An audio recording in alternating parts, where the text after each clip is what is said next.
Panathinaikos are arguably one of the top 3 teams in Greece, and for the last few seasons they have finished second in the league behind Olympiacos. Today we're going to do a summer rebuild.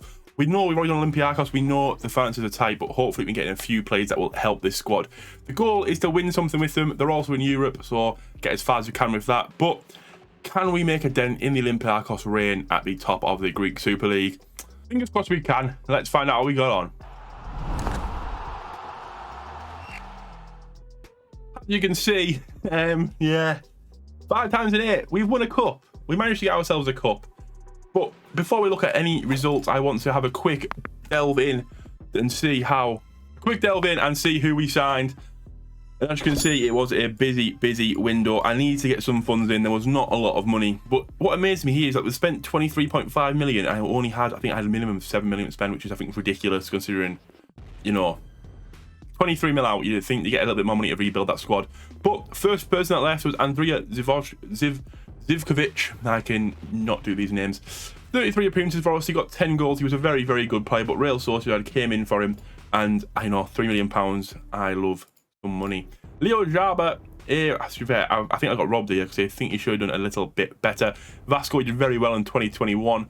He went to Rostov, 25 appearances, 3 goals from right mid. I probably shouldn't let him go, but I do think I brought in a lot of good players. First one is Yanni Tika. He is one of many free transfers I tried to sign, and eventually they all decided to go to separate clubs, which is disappointing. A lot of people want mental wages in Greece, so it was always going to be difficult to get hold of somebody, but for £10,000 a week, Yanni Tika, he had 29 appearances this season. He scored a total of 4 goals.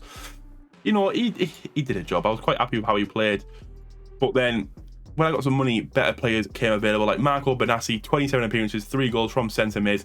And, he's one of the better players in the league. He come from Verona, beat Fiorentina, Torino, started off at Inter. So he has some pedigree behind him. Another player, Nicolas Ibanez, I've signed him before. I think I signed him for Burnley. 27 years old, Argentinian, 31 appearances and 16 goals. As you can see, his best real spell, 17 to 21 at Club Atletico San Luis. He scored 57 in 108 games. And since then, Atletico Madrid and Las Palmas, it has not really come off for him. But it's nice to see him get straight back into it and really make a name for himself. Next up, Matt Miazga, the USA centre-back coming from Chelsea. £1.7 million for me is very cheap. They signed him for 3.7. And obviously, he's been in the Chelsea loan system ever since. But I can't argue. I really enjoy the way he is. We are using the JWR. we are using the GYR, the Joker tactic. There'll be a link down below for that. As you can see, it's a 4-1-3-2. It's a really good tactic. I mean, as you can see the results in a minute, we've absolutely battered some people. This was the kind of formation I was using in the friendlies. I did play some friendlies before that, but when I holidayed, I just said, pick whatever team you want. We look at the squad. Most appearances made was Zivkovic in goal, followed by Nelson Oliveira up top. He scored 36 goals. Look at that for a return. 36 goals, 9 assists. Portuguese, he's 30-year-old. Come from AEK, he's jumped across from AEK Athens, so he does know the league very well. Next up, Nicolas Ibanez with 37 appearances, 23 goals and 7 assists. But as you can see, look at Rafa Soares, 27 assists from left back. This formation is absolutely disgusting. Look at the competitions.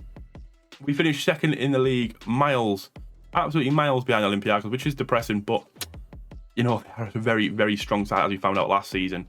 As we found out last time, I did a rebuild with them, and I currently are ongoing still. UEFA Conference League, the quarterfinals, we got knocked out by Villarreal. Let's see how they got on in the... Oh, it's not, because it's not working. Quarterfinals, we lost to Villarreal, 5-2 on aggregate. Home, we nearly got it back there, and they lost to West Ham. So I don't think we're going to beat West Ham, to be honest with you. I don't think it's possible. We go down here, I'm going to look at the Greek Cup, because the Greek Cup is something I've had quite a lot of success with doing Greek saves. And as you can see, we have beaten some decent teams. Panathinaikos here, 9-5 on aggregate, which is mental. And then in the final, a 2-1 win against the winners of the league, Olympiacos. They were unbeaten all season. They had an unbeaten season. As you can see, we lost 7-2 here. Probably victims of our own success, really. We lost to Olympiacos twice and then Panathinaikos once. Then it was really the draws that killed us, unfortunately. Some big results though: 4-0, 6-0, 5-1, 5-0, 4-0, 4-0. We have a nice set of results every month. We are getting a decent scoreline.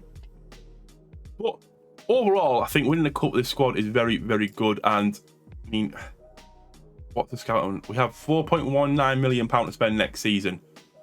I do believe we'll be in the Europa League. Let's have a quick look. No, we're in the Conference League. So going ahead, I do think this team would probably grow even better. £4.19 million, although it's not a lot for the higher up European leagues. It is very, very, very good for this level. They should be able to sign a few players. They don't need that many players to be a success, really. It'll be interesting to see what would happen with this club going forward. But thank you for watching, guys. Like, subscribe. Another short one. I like doing these videos short so you don't get bored. But I will catch you next time.